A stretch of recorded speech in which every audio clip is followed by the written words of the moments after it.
Egaa nagaan isiniif baay'ee obboloota goodduma jirtanitti nagaan isiniif haa ta'u isiniin jira har'as barnoota tokkoon qabadhee isiniif dhufe barnoonni guyyaa har'aa qabadhe kuni waa'ee feesbuukaati. Feesbuuk keessan warroonni fireendiin keessa yookiin fooloowar keessan xinnaa kan ta'e haala gabaabatti akka guddifattan feesbuukiin abdeet godhe wanta haaraa tokko fidee jira. Wanti haaraa fide kuni waan baay'ee namatti tolu tokko feesbuukiin baay'ee kan nama gammachiisu tokko jechaadha. Warroonni fireendiin keessan fooloowar keessan hedduu isiniif guddachuu dideessi cinqee fi haala gabaabaatti akka guddifattaniif isiniif fidee jira. Iddoo kanarratti iddoo xiyyaarra agarsiise kanarratti ni argitan jedhee yaada. Warroonni iddoo kanarratti wantiin kun isiniif bahee hin jirre feesbuuk keessan abdeet godhachuu dandeessu. Abdeet gootan dirqama iddoo kanatti isiniif dhufa. Warroonni feesbuuk keessa abdeet ta'e haala kanaan isiniif fida jechaadha. Akkasumas warroonni viidiyoo iddoo kanaan waraabdanii karaa inni deebi'ee dhabdan hedduu jirtu. Hedduu rakkachaa jirtu jechaadha. Iddoo kanaan viidiyoo yoo waraabne akkuma aadistooraati jechaadha. Aadistoor isaanii afur keessatti diilet ta'ee bada yoo seef goote garuu ni hafa jechaadha. Kuni garuu diiletii hin ta'u jechaadha. Aadistoorarraa kan adda isa godhu baay'ee kan namatti tolu viidiyoos ajaa'iba waraabaa akkuma tiktookii. Kanaaf itti akka fayyadamtan abdiin qaba. Mee haaluma gabaabaatti duraan dursee keessa seeneetiin ni ilaalla. Akkuma argaa jirtan kana yeroo qubaan hin gaddu haala kanaan fida jechaadha. Haala kanaan sii fida jechaadha. Yeroo haala kanaan sii fide kunoo akkuma argaa jirtan daqiiqaan isaa si boqtaa qubaan tuttuquu kanarratti ni argitan jedhee yaada. Iddoo kanarratti sekendiin isaa soddoma 60 jechaadha. Daqiiqaa viidiyoon isaa akkuma argaa jirtu kana viidiyoo waraabdachaadha. Duraanis ni waraabaa jechaadha nama gara duubaati. Gara hoosii yoo deebise haaluma kanaan hedduu waraabaa jechaadha. Baay'ee kan namatti tolu. Akkasumas footoos yoo poostii godhu yookiin viidiyoo poostii godhuu barbaaddu ishee suuraa fakkaattu kana iddoo kanarratti footoo gaalaarii keessan kan qabdu kana haaluma kanaan gadi seentanii haaluma kanaan waan poostii godhuu barbaada. Haala kanaan poostii godhu fakkeenyaaf suuraa tokko poostii nan godhe. Haala kanaan isiniif dhufa jechaadha. Poostii gootu. Edit gootanii yoo barbaadan asirratti yoo barbaadan waa barreessuu iddoo kanarratti akkuma aadistooraati jechaadha. Seeruma aadistooraatiin sii fida. Garuu aadistoorarraa kan gara adda isa iddoo hedduu qaba waan ta'eef poostii ni godha. Haala kanaan itti barreessitaniituma jechaadha. Waan barreessuu barbaadanis poostii gootu.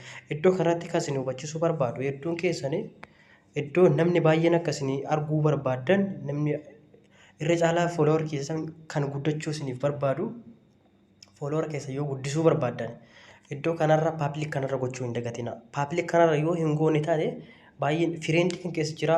Fakkeenyaaf iddoo cinaa dalga kanarratti iddoo kana tuttanii yoo ta'an akkana isiniif ba'a. Yeroo akkanatti isiniif ba'e iddoo kanarratti tokkoffaarra paabliikidha. Paabliika nama hundumaa akka arguu fi lammaffaarratti fireendi kan jedhu jira. Nama kiyya paabliika irra godhee jira kun akkuma argaa yoo fireendi godhe fireendi iddoo fireendi kan jedhu kana godha. Yoo fireendiin yaani jechaadha irra caalaa utuu paabliika irra godhatanii baay'ee irra bareeda jedhee yaada. Maaliif paabliikii yoo godhattan akka ajaa'ibaatti feesbuukii keessa guyyaa muraasa keessatti isiniif guddata jechaadha. Ana paabliika godheera akkuma argaa jirtan iddoo kanatti kunoo paabliika kiyya ta'uusaa asiin agarsiisa. Poostii ni godha reel sheer kan jedhu kana haala kanaan sheer godhee poostii godhe jechaadha. Akkuma argaa jirtan kana iddoo kanaa poostii godhe amma yoo poostii godhe eessa dhaqa poostiin kun yoo jedhe hin argadhu. Fakkeenyaaf feesbuukii gara jala yoo seene hin seenu jechaadha. Feesbuukii gara jala hin seenu. Eessa dhaqaa poostii godhe kun yoo jedhe iddoo kanarratti iddoo tuqaa sadii kana ni seena. Yeroo ergoo kana seenee garanatti nageessa jechaadha. Ergoo garanatti nageesse iddoo kana kun ni argitan jedhee yaada.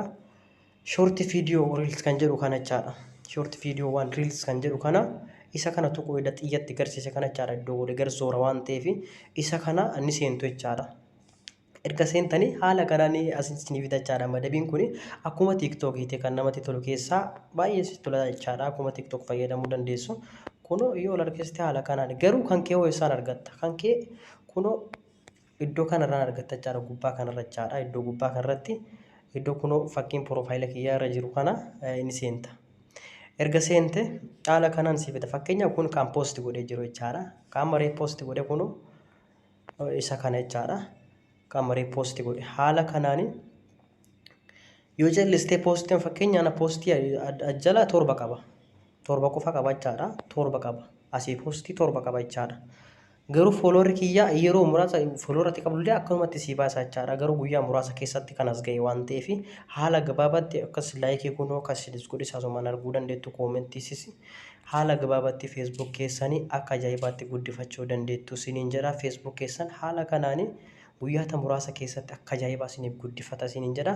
Hayyee asirratti kan isin gaafachuun barbaadu warroonni viidiyoo hamma xumuraatti hin dhaggeeffattanii warroonni gara barnoota kiyya gara yuutuubaanis barbaadanii iddoo piroofaayila kana tuquudhaan iddoo kanarratti ni argitan jedhee yaada.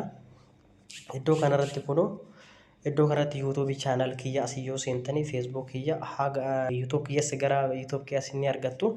Akkasumas barnoonni hedduu akkasiin fayyadu barnoonni yuutuubarra jira waan ta'eef irra caalaa gara yuutuubaa deemaa yuutuubarraa sirriitti baraa isiniin jedha. Barnoota beekuu barachuuf isin barbaachisu hedduu jira. Amaan Oroopiyyoottan akkana barreessitan haala kanaan isin dhufa. Warroonni yeroo jalqabaatti dhuftanii ishee diim kan al tokko tuquuf subscribe gataa, like gataa, share gataa.